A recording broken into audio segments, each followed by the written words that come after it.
Hello and welcome to another episode of the DigiTeacher Digest.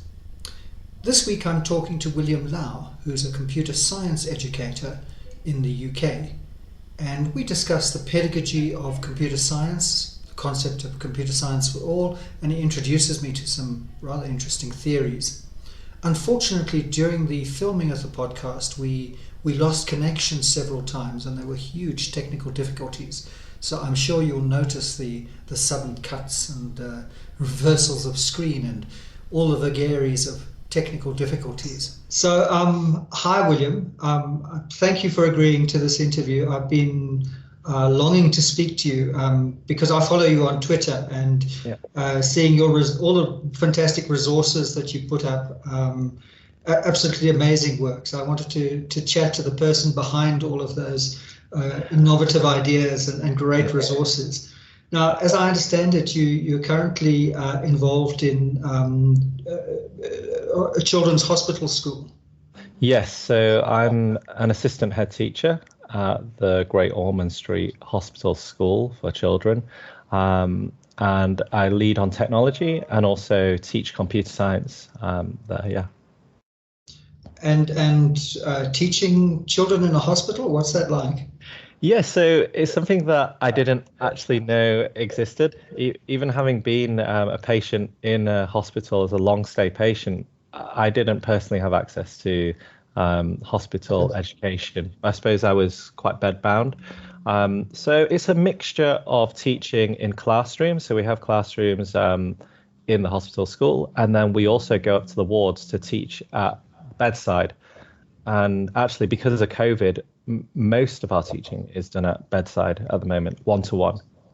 Yeah, one-to-one. Your day must be quite long. I actually don't have as many students compared to some of my colleagues.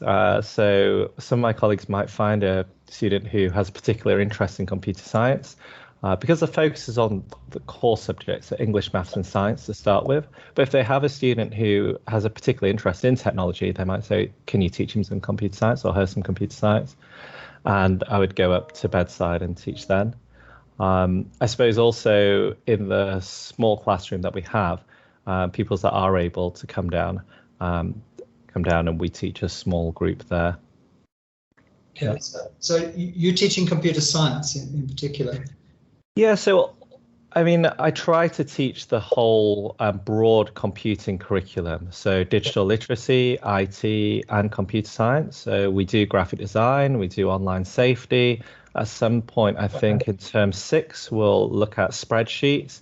But at the moment, we are focused on programming. So in the classroom, I'm doing Python programming, and we'll probably move on to HTML and CSS next term and give pupils an opportunity to build their own website.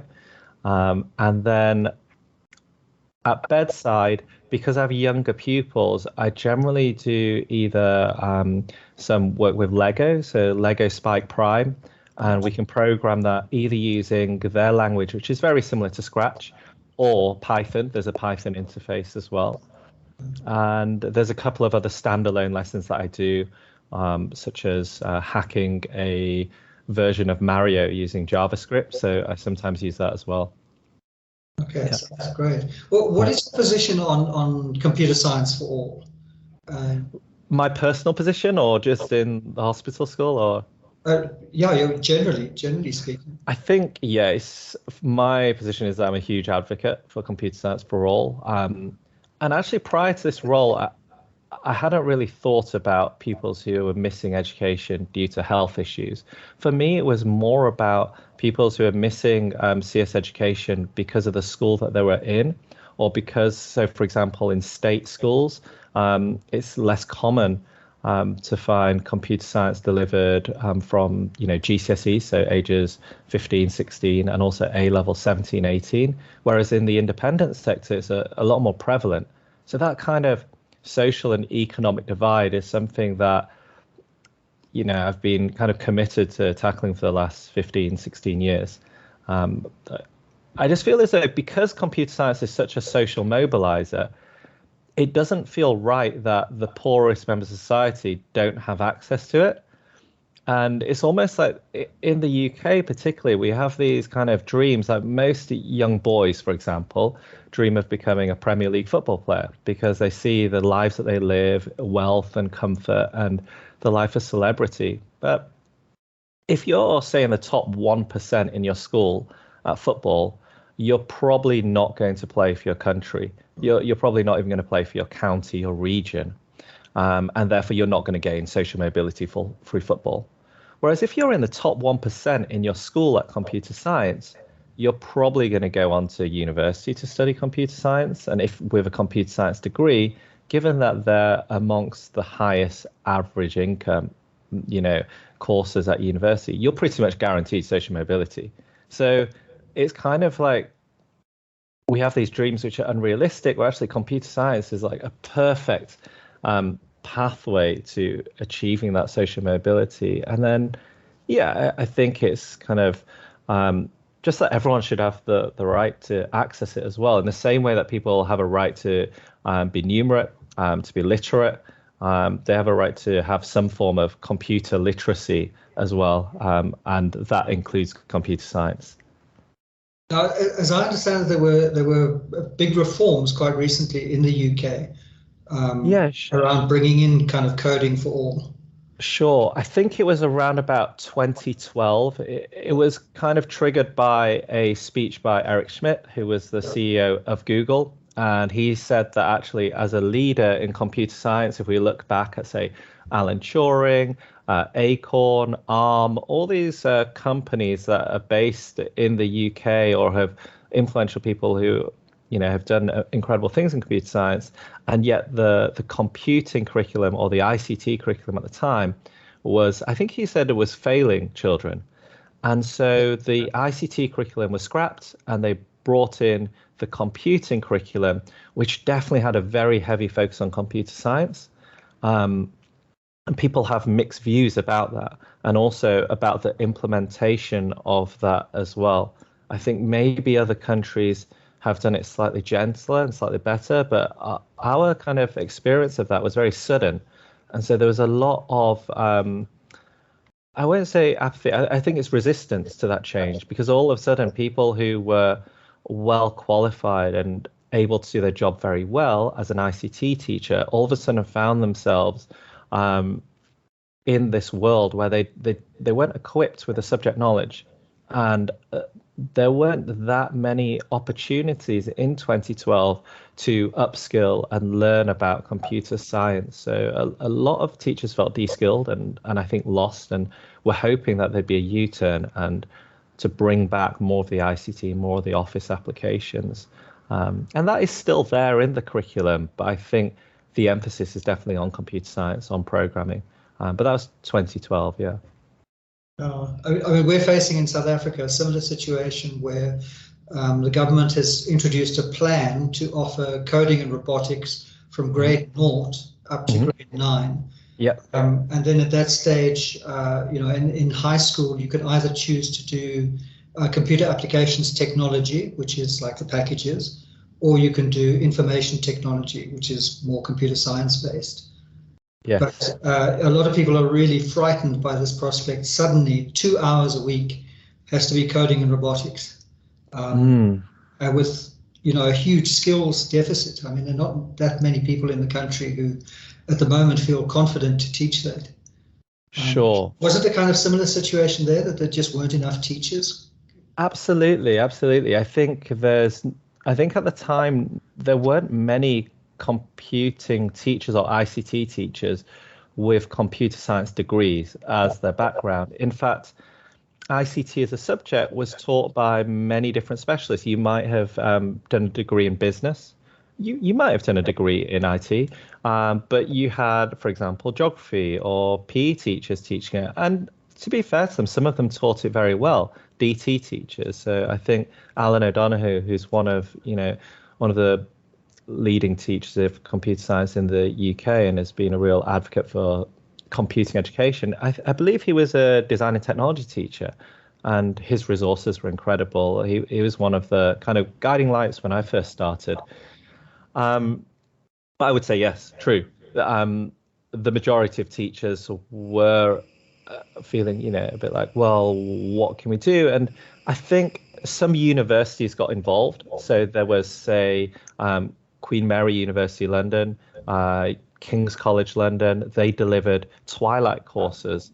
But obviously that was in teachers' own time. So at the time I attended those, I was probably around about 21, 22, 23 years old. I didn't have kids, so I could go to them. They were exciting. They were challenging. Even with someone with a computer science degree, having not done any programming for 3 or 4 years, I was a bit rusty myself. And the content had changed a little bit. The focus had changed. So understanding where we're pitching at, that was a bit challenging.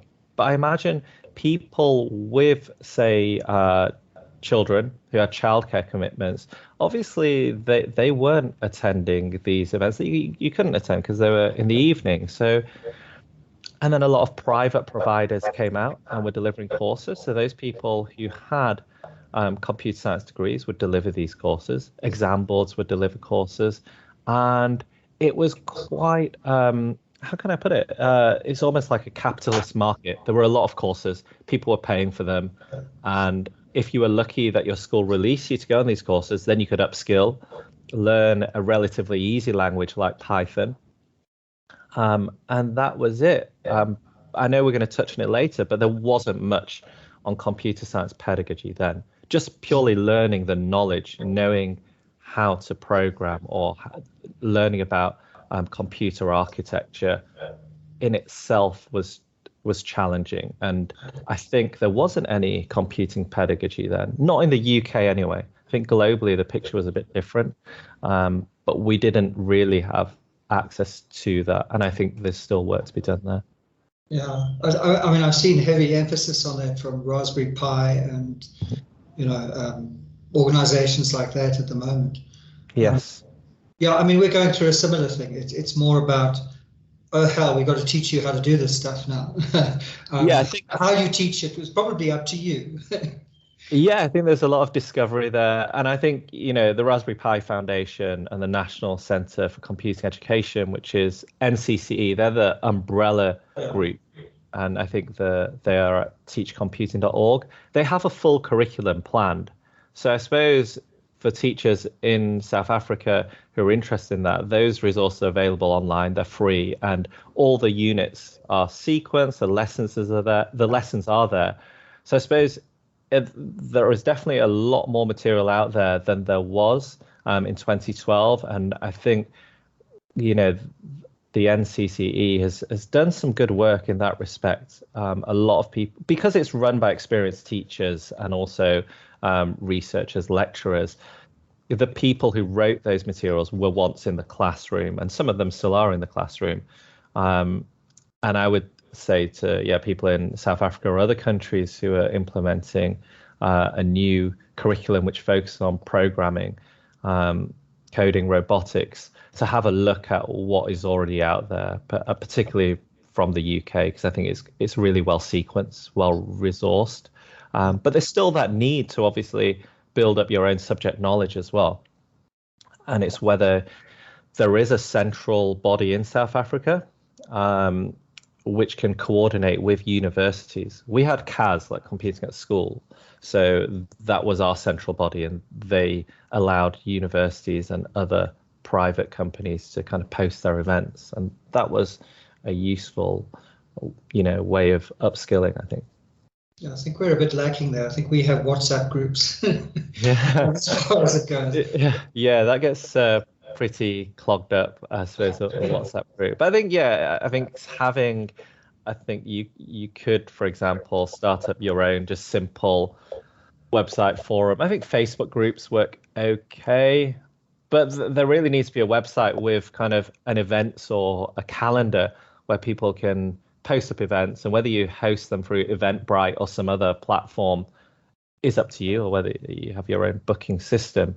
I think having something centralized and building a community so that people can, say, well, I know that Dorian's doing this amazing thing, or someone's doing this amazing thing at this school. Can we visit, or can you run a course for us? And then trying to negotiate time from your school or fees to be paid to your school for you to be released to do those kind of things, I suppose. Yeah. I just want to get your reaction to. I read a blog post by Mark Gusdeel, and he was arguing that it wasn't really that there was a shortage of computer science teachers, but that computer science itself was too abstract and too hard. Well, I've not read the post. I've not read the blog post, and I really respect and like Mark Gusdale. So, but I would disagree with him on that front. In the UK, there's definitely a shortage of computer science teachers. We have recruitment and retention issues there, in that existing teachers might leave either to go to international education, the private sector, or just to leave education completely. Due to the turbulent nature of computing education. And I think his argument wasn't that wasn't a problem, but that it wasn't the problem. That is too hard and too abstract. I think, therefore, there needs to be a solution, and therefore we need to essentially make the abstract concrete. And I think that's unique to computer science, in that there are a lot of abstract terms. And I know you've done, a few blog posts about semantic waves and legitimation code theory, which definitely help. I think, unlike other subjects where, say, for example, geography, you talk about glaciation, and you can see a glacier, there are pictures or videos of glaciers. You might talk about river formation or volcanoes, and all kids have seen videos of a volcano.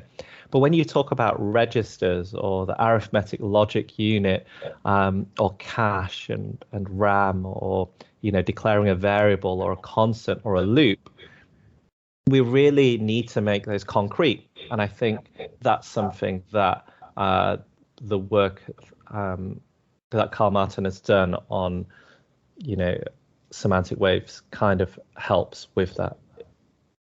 Yeah, and I see it's being picked up as a pedagogy, really. Semantic waves is being sold as a pedagogy. I think so, yeah. And I'm not necessarily sure that's how Professor Martin originally saw it, as a pedagogy. But I think it conveniently solves a lot of issues in computer science education. And I know Paul Curzon and Jane Waite in the UK have written a few articles about it. I've written a blog post about it. But actually, it was only after I wrote my blog post that I saw that you'd blogged about it maybe 4 or 5 years prior to me. So then I went back through all your blog posts, and I was doing some training, so some online training and face-to-face training on how to apply semantic waves. I think I actually uploaded the whole course onto YouTube, so it's about an hour or maybe an hour and a half long. But a lot of that was informed by your blog, and essentially just watching a lot of Professor Martin on YouTube, because a lot of his work is on YouTube, I suppose. Yeah. We're talking about pedagogy. I mean, are there any pedagogies that you found particularly useful with computer science education? Yeah, so I think we can borrow a lot from general pedagogy. So I think things like modeling are really important. We can't just assume that pupils know what we mean when we say it. We need to model that.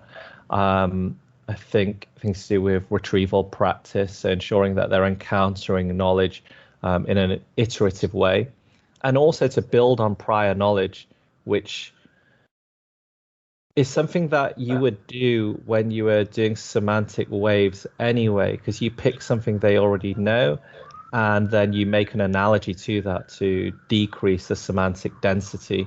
And so,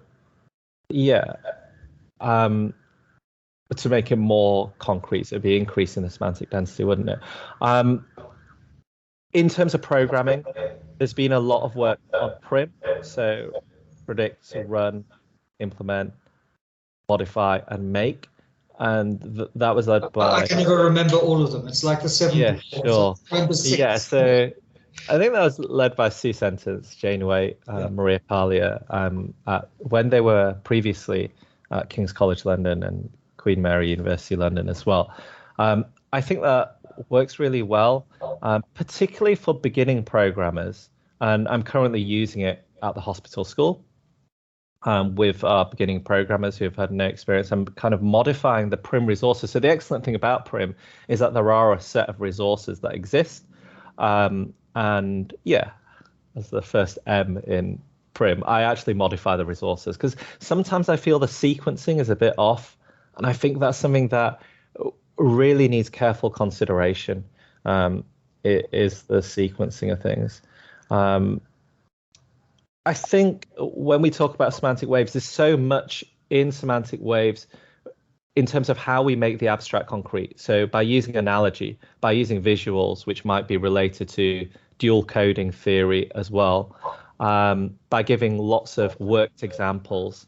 So these are all things which exist in general pedagogy, and I think can be applied to computer science.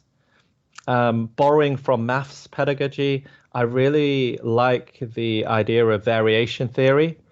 So the fact that when we're solving problems in computer science, the best way to do this is not just through pure repetition. So I think Graham Nuttall, in his book, The Hidden Lives of Learners, he talks about the need to encounter a concept 3 times before pupils remember it and before they become fluent in it. And he never could really, he only hypothesized why it took 3 times. And I think he said maybe it was an evolutionary filter. So the first time you see something, you don't really pay much attention to it. The second time you encounter it, you think, oh, there might be some value in this. And the third time you see it in a different context, so you change the context each time. Evolutionarily, that might mean, this might be useful for my own survival. So I should probably remember this rather than just filter it out. I used to believe in that if I could do more repetitions of something, pupils would become more fluent. But actually, the way that we do these repetitions and the thing that we vary is very important. And it's quite discerning because pupils will always notice what changes. And you need to put the emphasis on what you want pupils to focus on. So if you, for example, in programming, if you've got, say, for loops, and in Python, you might write something like for count in range 10. Then the next time you do the for loop, you might say, I don't know, for student in range 1, 10. Now you've changed 2 things there. You've not only changed the name of the counter, the iterator, you've changed it from count to student, but you've also changed the parameter, the number of counts that has happened from 10 to 1, 10. And the pupils are not sure why the program performs exactly the same or differently. Is it because of the 1, 10, or is it because they put the word student? So the things that we vary in variation theory are really important. And through variation theory, we become more fluent. And it's almost like learning a skill, whether it's climbing or, I guess, mountain biking. Mountain bikers and climbers don't just go down the same hills or up the same paths each time. They progress. So if you've ever been to climbing wall, there's different grades and there's different progressions. And through learning different variations, increasing difficulty, building on prior knowledge, that really helps. And so, yeah, I think there's a lot more work to be done there in variation theory. I have, done a bit of work there, but there aren't any research papers, for example, on variation theory in computer science. I hadn't heard of the term, so yeah, I'm immediately going to go and Google it. Yeah, sure. I could probably send you some links to that. I think it was originally. So you were talking about variation theory. Yes. So variation theory is by Ferenc Marton, and they essentially broke it down into 2 types of variation: conceptual variation, and I think that's more applicable to knowledge, and procedural variation, which is more relevant to skills. And yeah, it depends on what you're trying to teach. You would change the kind. Is really well documented in maths, particularly maths education. but we don't really talk about in computer science. I think there's a big gap for research there. And it's something that I do kind of run training on. So I do talk to people about how we might use variation in teaching programming or in teaching concepts as well. Okay, sounds really fascinating. Yeah. I just wanted to finish off. I mean, I've come across your fantastic resources online, and I must admit I haven't read any of your books, but you have written. And would you like just to tell us about yeah, sure. what it's like to be a writer and what you've written about? Yeah. Yes. Okay, so it was 2015, and our head teacher at the time asked every head of department to write a department handbook, which documented how we assess people, how we assess our pupils, how we plan, how we model, how we mark. And after writing it, I thought I could probably turn this into a book, and nothing like this already exists. So I asked him to support me with writing it because he'd already written something. His name is Ollie Knight, and he'd written a book called Creating Outstanding Classrooms.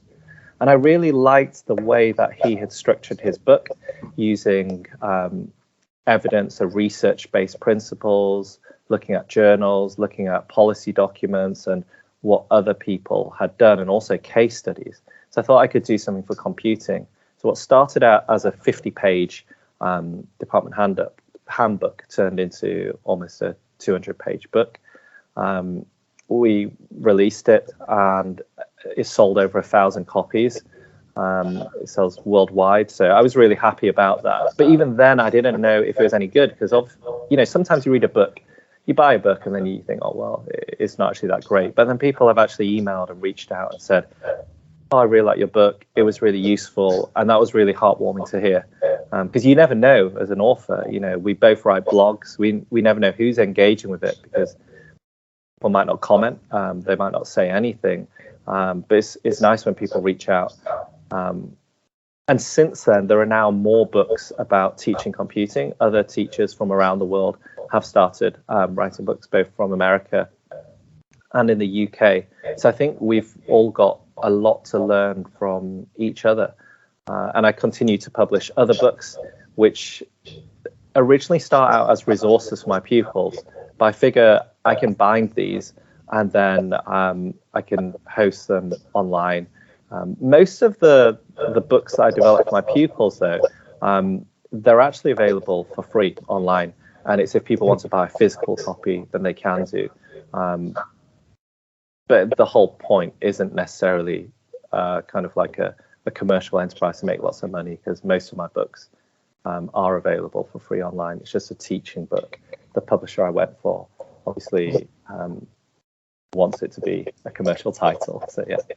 Yeah, well, I'm going to put the links in the description below. So okay, but you're certainly an inspiration to me, and I fully intend to put pen to paper.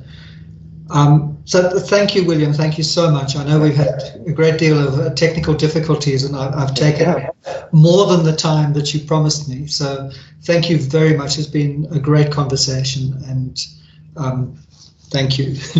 Not at all. Thank you so much for having me. And I look forward to continue our conversations and learning from each other in the future as well. Absolutely. All right. Okay. Have a lovely day. Okay. You too. Okay. Cheers. If you enjoyed this video, please share, like, subscribe, and hit the notification bell. And I'll see you next week.